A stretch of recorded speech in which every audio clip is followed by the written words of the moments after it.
Today is Trinity Sunday, and after the excitement of Pentecost, we see God welcoming us into community and inviting us to extend that community to others.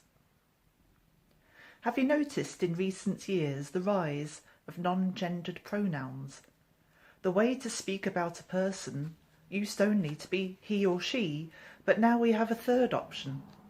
We can refer to them in the plural as they. This is pretty ideal if you don't actually know whether the Chris you're talking to or about is Christine or Christopher, or whether the Pat is Patrick or Patricia, or even whether Aaron, Jordan, and, I kid you not, Elisha, is a boy or a girl. Not that it matters, of course, except that people sometimes get upset when you get it wrong. Hence the use of they, if you're not sure. And non-gendered pronouns have been used of God as well. It's not always helpful to always refer to God as he, even though it's done consistently through both Old and New Testaments.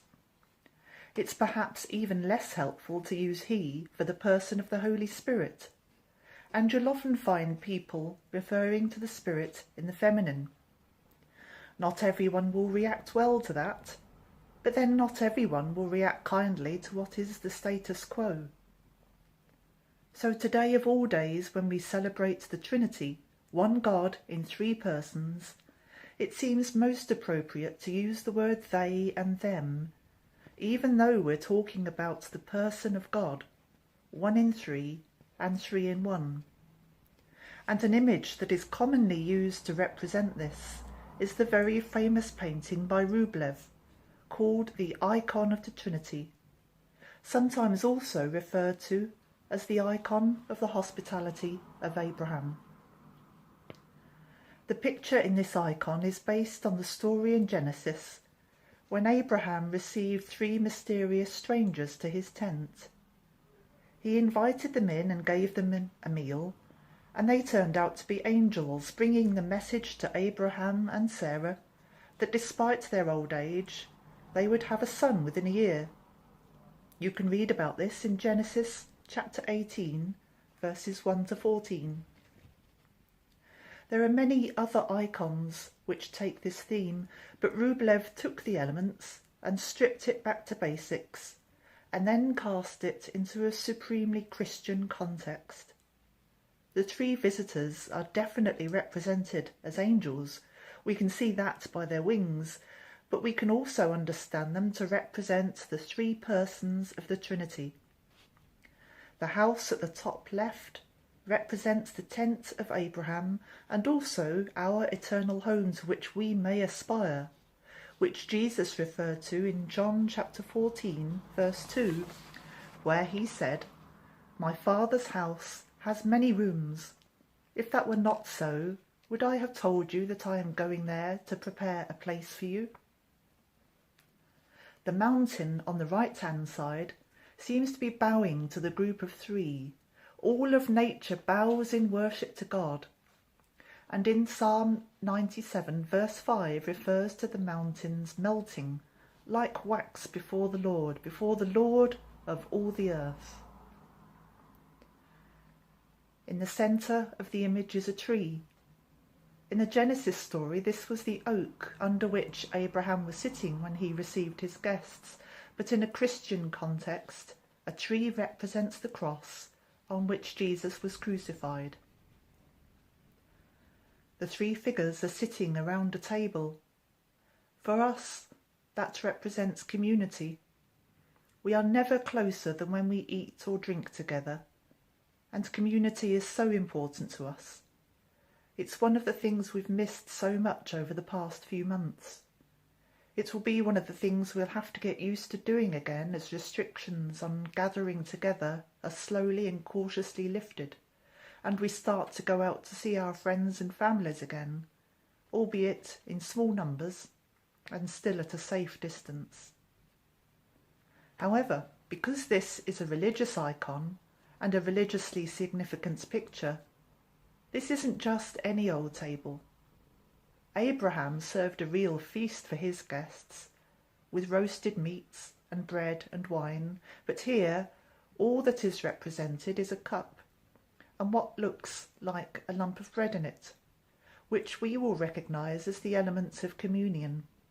Jesus offering himself in communion to all his followers, God with us, and we then being united and one with God.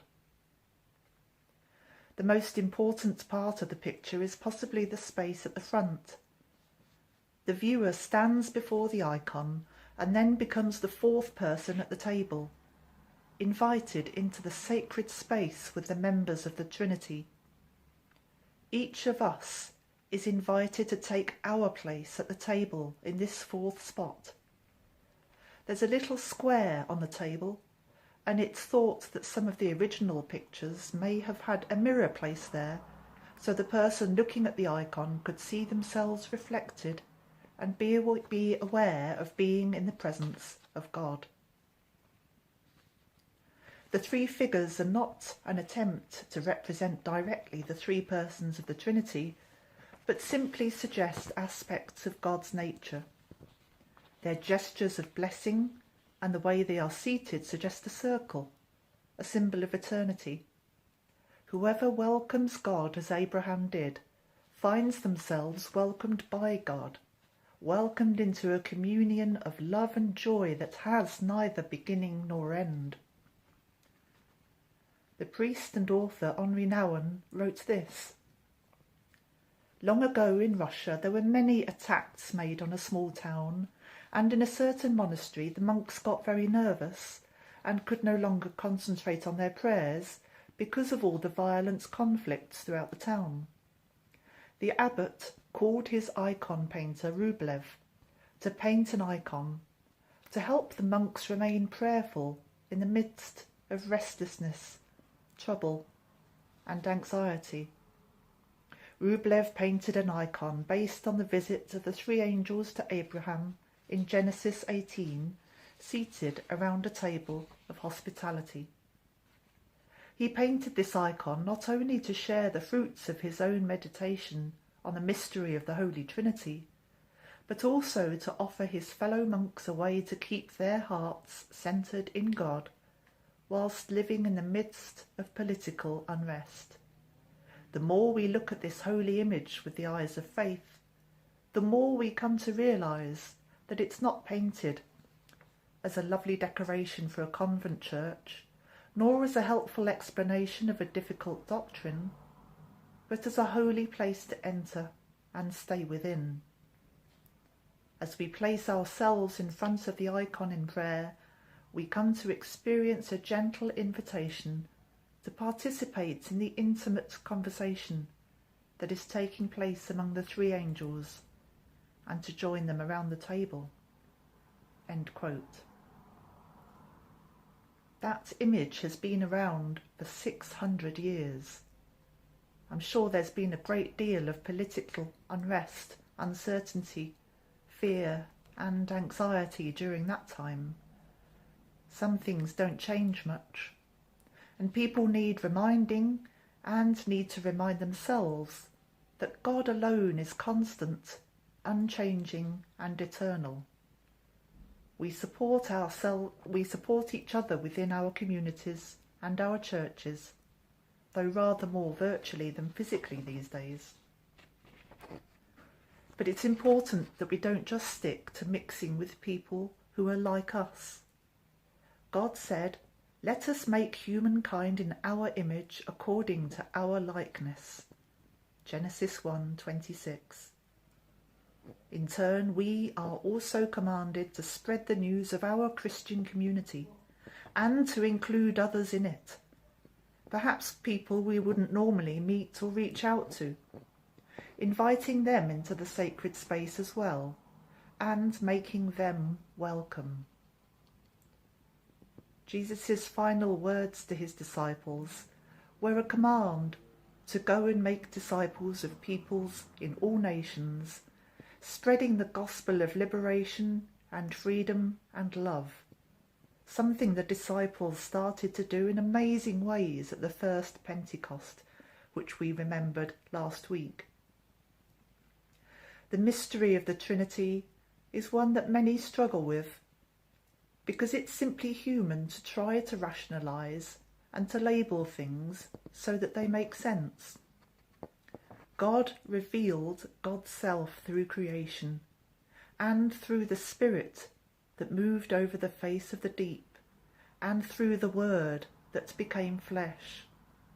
We cannot just think of God as one person and reduce the distinctiveness of the three persons, nor should we emphasise the distinctiveness to the extent of making three separate gods. God calls us into community as Creator, Redeemer and Friend, and sends us out to reflect that community and that love to others. This is shown no more powerfully than in Jesus' parting words to his disciples. We often call it the Great Commission, but you could equally call it the Great Promise, offering strength and encouragement through difficult times, that Jesus will be with us always to the end of the age. Matthew 28:20. God has called us into community. With whom will we share that living community in the week to come?